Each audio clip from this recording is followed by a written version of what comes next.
Sericulture అనేది ఒక లాభసాటి వ్యవసాయమని Chittoor sericulture joint director Shobharani తెలిపారు. ఇరువారం వద్దనున్న కార్యాలయంలో ఆమె మీడియాకు వెల్లడిస్తూ సెరికల్చర్ రైతులకు కేంద్ర రాష్ట్ర ప్రభుత్వాలు సబ్సిడీ అందిస్తుంది అన్నారు.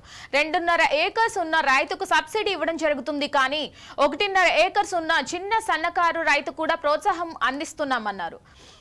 ఎస్సీ ఎస్టీలకు 90% సబ్సిడీ అందిస్తున్నామన్నారు. ఈ అవకాశాన్ని రైతులు సద్వినియోగం చేసుకుని పట్టు పరిశ్రమ వైపు మొగ్గు చూపాలని విజ్ఞప్తి చేశారు. దీనికి సంబంధించి ప్రభుత్వం అందిస్తున్న సబ్సిడీ ధరలను ఆమె మీడియాకు వెల్లడించారు. సెంట్రల్ నుంచి వచ్చేటటువంటిది 2 లక్షల రూపాయలు వస్తే స్టేట్ షేర్ నుంచి 1 లక్ష రూపాయలు రావడం జరుగుతుంది. అదే ఎస్సీ ఎస్టీ రైతు ఉన్నట్లయితే 3,60,000 రూపాయలు వస్తుంది. అంటే 90% సబ్సిడీతో వస్తుంది. అదే విధంగా టైప్ 2 షెడ్ కన్నట్లయితే టైప్ 2 షెడ్కు 2,25,000 రూపాయలు సబ్సిడీ వస్తుంది షెడ్కు జనరల్ రైతుకి.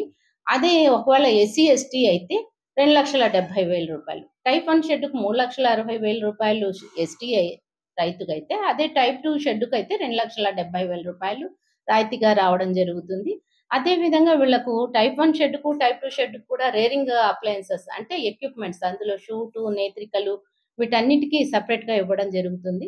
ఒకవేళ టైప్ 1 షెడ్కు ఉన్నట్లయితే రేరింగ్ ఎక్విప్మెంట్కి గాను 37,500 రూపాయలను ఇవ్వడం జరుగుతుంది. టైప్ 2 షెడ్కు అయితే టైప్ 1 షెడ్కు 56,250 రూపాయలు అంటే పెద్ద షెడ్కు, చిన్న షెడ్కు అయితే 37,500 రూపాయలు జనరల్ రైతుకి ఇవ్వడం జరుగుతుంది. అదేవిధంగా ఇక్కడ ఎస్సీ ఎస్టీకి అయితే కొంచెం 90% కాబట్టి ఎక్విప్మెంట్కు 67,500 రూపాయలు, 45,000 రూపాయలు వచ్చి టైప్ 2 షెడ్కు ఎక్విప్మెంట్కి ఇవ్వడం జరుగుతుంది.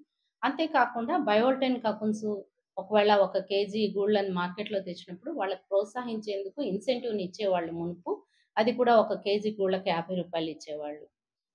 అదేవిధంగా సిల్క్ దారం తీసేటటువంటి వాళ్ళకు కూడా ఇన్సెంటివ్ వాళ్ళకి ప్రోత్సహించేందుకు కోసం 1 కేజీ సిల్క్ను తీసినప్పుడు 130 రూపాయలు సబ్సిడీ పోర్షన్ ఇచ్చేవాళ్ళు.